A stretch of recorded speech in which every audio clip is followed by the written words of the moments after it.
bless you guys. Welcome back to this biblical reflection or to this video.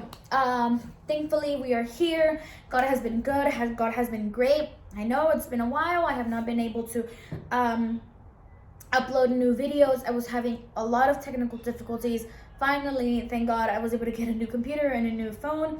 And now here, there are no excuses, right? And honestly, these past few days, God has been hammering me down with this word, and he's like, you have to share what I've given you. And here I am one more time, right? We're going to share what is the word of God. And I'm going to get started, and I want you guys to join me in the Gospel of John, chapter 9, verse 25. I want to read it with you guys, and please follow along. And it says, he replied, whether he is a sinner, I don't know. One thing I do know, I was blind, but now I see. As I was reading and studying what is chapter 9 of Gospel of John, I was able to find something extremely interesting. And it says the following. Pretty much in chapter 9, we find a miracle, the healing of a blind man. This man did not eventually become blind. This man was born blind. Now, if you guys want, you can read chapter 9, and we find how Jesus goes about healing this man and how he does it and how this man recovered his eyesight. But that is not what we're going to focus on. As we continue to read, we find how the Pharisees and this group of people were trying to accuse Jesus, accuse him of being a sinner, accuse him of being of doing blasphemy, and so many more accusations. They were trying to accuse him in order to kill him. So the Pharisees saw that Jesus had healed this blind man.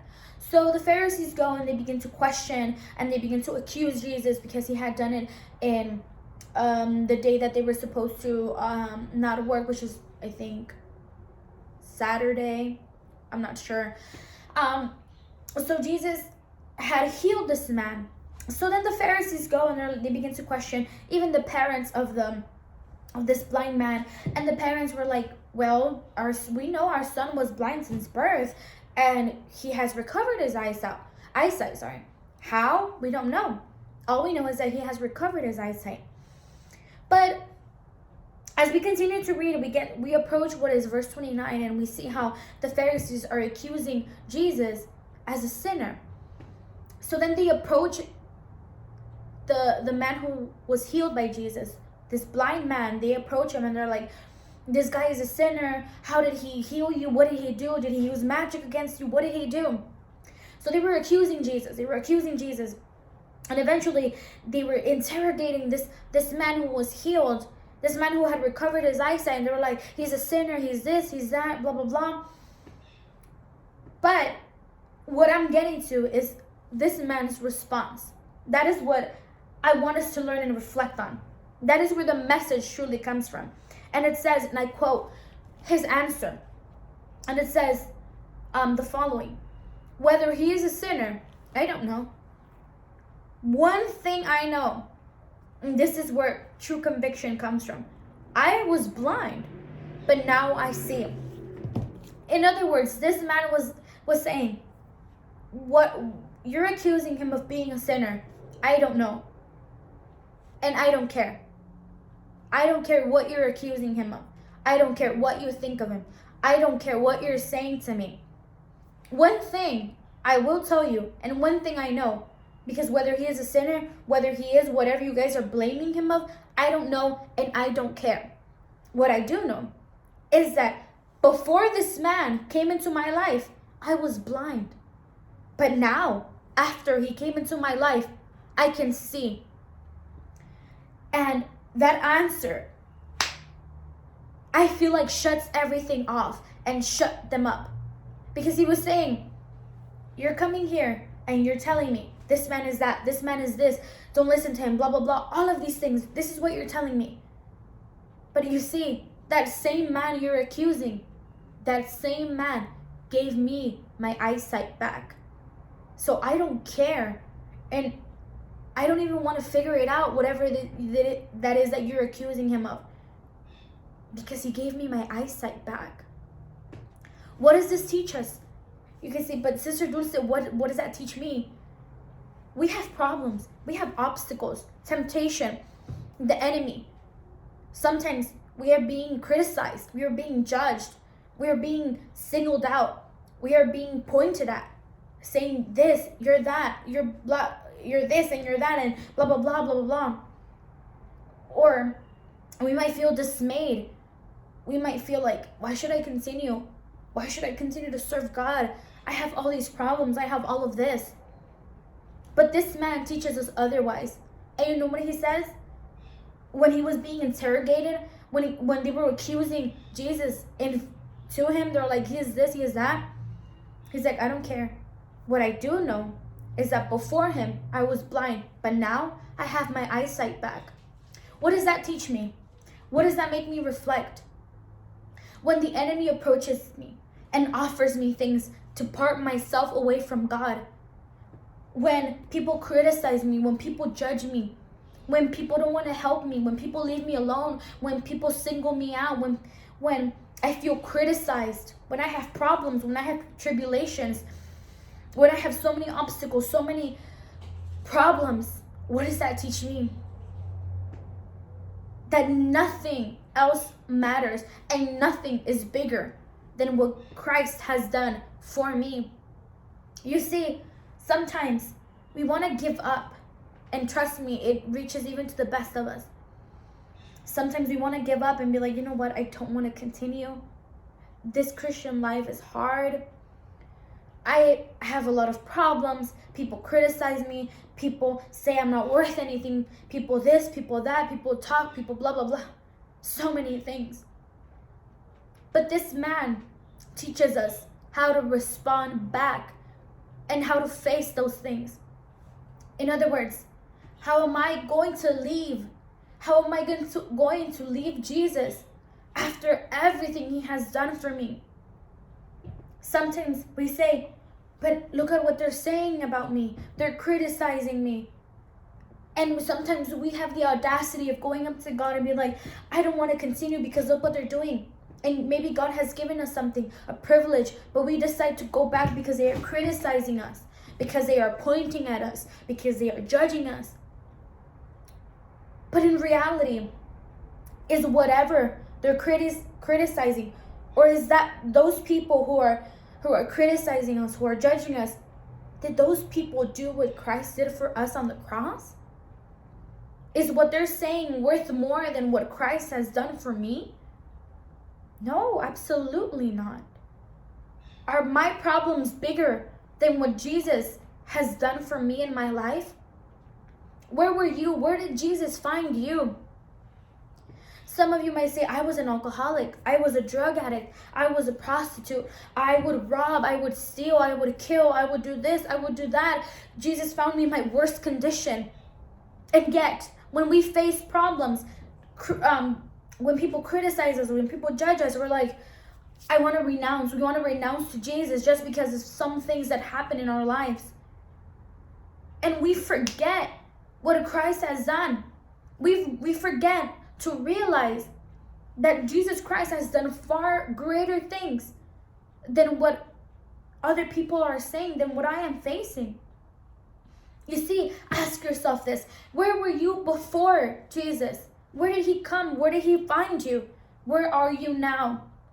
Are you really willing to throw all of that away just because of some problems? Just because of some people that criticize you? Just because the enemy comes and tells you you're not worth it? Really? But Jesus has done far greater things. And this man teaches us that exact same thing. He said, whatever it is that you think he did, you guys are saying he is a sinner? I don't know. I don't care. Because you know what I do care about? Is that man that you are accusing of a sinner gave me my eyesight back. I was blind since I was born. And you guys saw me. And none of you did anything for me.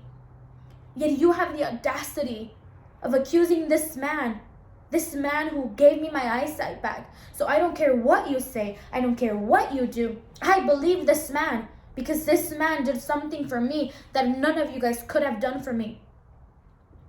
Same thing in our lives today. Sometimes the enemy says, you're not worth anything.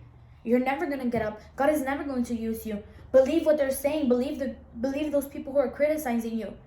So we have to stand straight and say, whatever it is that you're saying, whatever it is that you think I can't do, you're wrong. Because I know who I believed in. I know what he has done in my life. People might say, but look who you were before. Exactly. That is who I was before. But because Jesus came into my life, look at me now. So you can sit there and talk whatever you want to say. You can criticize me. You can judge me. Problems can come and go. But I'm not going to let those things steal away from me and make me doubt and make me not believe the one who actually did something for me. How am I going to renounce? How am I going to turn my back against the one who saved me? Against the one who gave everything for me? Was it my father? Was it my mother who gave something for me?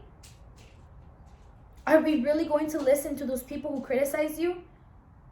Are we really going to listen to the enemy? The enemy who is only trying to steal your salvation, your life from you? Really? Are we going to believe it? This man honestly, it teaches us great things. What would have happened if this man, how embarrassing would it have been for this man after Jesus healed him and gave him his eyesight back? For this man to say, you know what? Maybe you guys are right. Maybe he is a sinner. I should definitely stay away from him. Yeah, you guys are right. This man is crazy. But he was like, this man could be whatever you guys want him to be. But this man gave me my eyesight back. So that is why he answers. He's like, if he is a sinner, I don't know. In other words, I don't even care. What I do know, he's saying, and I know one thing, is that I was blind, but now I see. Not thanks to you, thanks to him.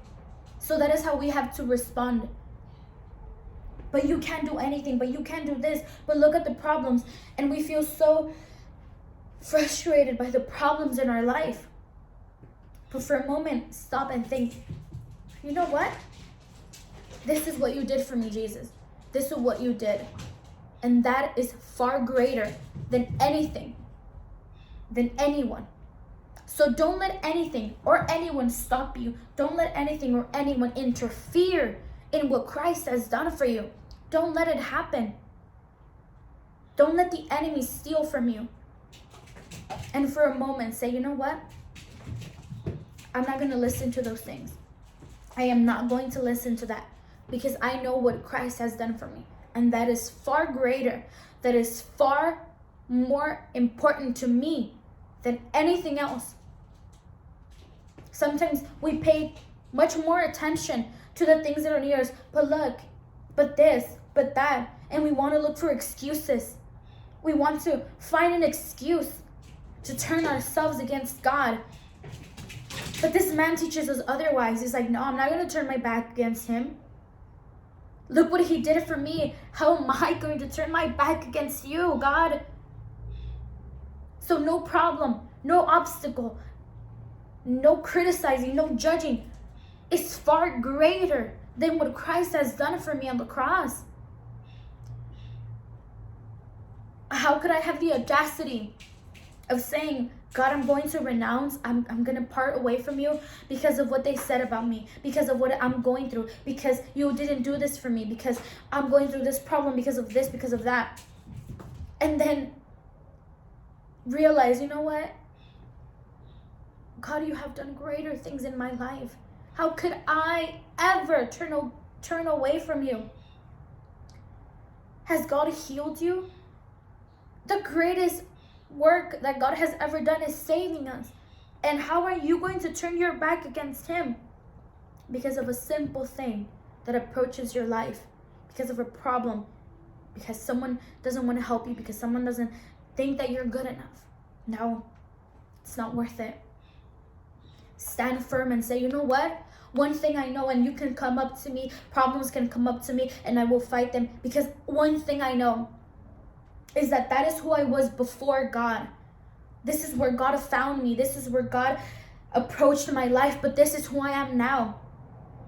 This is what I am now because Christ saved me. God transformed me. God has done everything in my life. That is what I'm going to believe. How am I going to believe other people when they didn't give anything for me? How am I going to believe the enemy when all that he wants is to destroy me? How? How am I going to believe other people? How am I going to believe other things that are approaching my life when Christ has done far greater things in my life? How? How am I going to turn my back against the one who saved me? How? How am I going to stop loving the one who loved me first? How? How am I going to say, God, I don't want anything to do with you right now after everything he has done for me? How? And this man teaches us, like, no, whatever you guys are saying, I don't know, and I don't care. I care more about what this man has done for me. So in other words, he was like, I'm going to follow you, Jesus. I'm going to believe what you did and what you have done. And I'm going to ignore what these people are saying because these people have done nothing for me. They saw me blinded, yet they didn't care. Yet you who didn't even know me, you came here and you gave me my eyesight. So I'm not going to believe anything else. I'm going to believe you. That is what we have to do. Approach God and be like, God, this is what is going through my life. This is what they're saying about me. This is what they're talking about me. This is what I'm going through. But I'm not going to listen. I'm going to believe what you say about me. I'm going to believe what you have done in my life. That is what we have to do. And that is what this man teaches us. In other words, he shut them up by answering like that. He's like, I don't care. And please stop talking because this is what I believe. So when the enemy approaches us, when the enemy thinks that he has some type of control over us, that he can make us forget about God, no. Far greater is what God has done for me than what anything or anyone can offer me. No temptation is greater than what God has done for me. So when the enemy puts temptations in my life, trying to drive me away from God, no. God is greater. And whatever you are offering me does not compare to the things that God has done in my life. Whatever you are talking about me does not compare to the miracles that God has done in my life. Whatever problem does not compare to Jesus Christ. So let's not turn against him, but follow him. Be like, God, I'm going to follow you. I'm going to follow you. You are who I'm going to believe. So I want to end this biblical reflection by just understanding this, comprehending that there is nothing greater than God, and that no matter what we face, no matter what people say about us or what they are going to talk about us, God is greater than anything and anyone. So stand firm, and let's not easily believe and turn away from God. And let's learn from this man who says, one thing I know. One thing. You and I share that one thing, which is salvation. We share it. So when any problem, any criticizing, judging, whatever comes, we can say one thing I know is that Jesus has saved me and he has transformed me. So I'm going to continue forward, and I'm going to close my ears, and I'm going to shut my eyes and only see you, Jesus. So join me in prayer. Heavenly Father, thank you for this amazing opportunity. Please, God, talk to the hearts, to the minds, transform us, God. Help us realize, help us stand firm. Help us overcome any obstacles, overcome any tribulations. Whatever comes into our life, help us only see you, Jesus, and be able to become stronger and be able to continue growing in your presence. Bless every single listener, God, for your glory and for your honor. Amen. So let's continue forward and ask God to help us every single day of our lives. God bless you guys, and Have a wonderful day. Have a wonderful week. And please share this if you can. Someone out there might need this message. So here I conclude. I hope this was a blessing to your lives, and I will continue to upload more biblical reflections if God permits. Stay safe, and I will see you guys next time. Bye.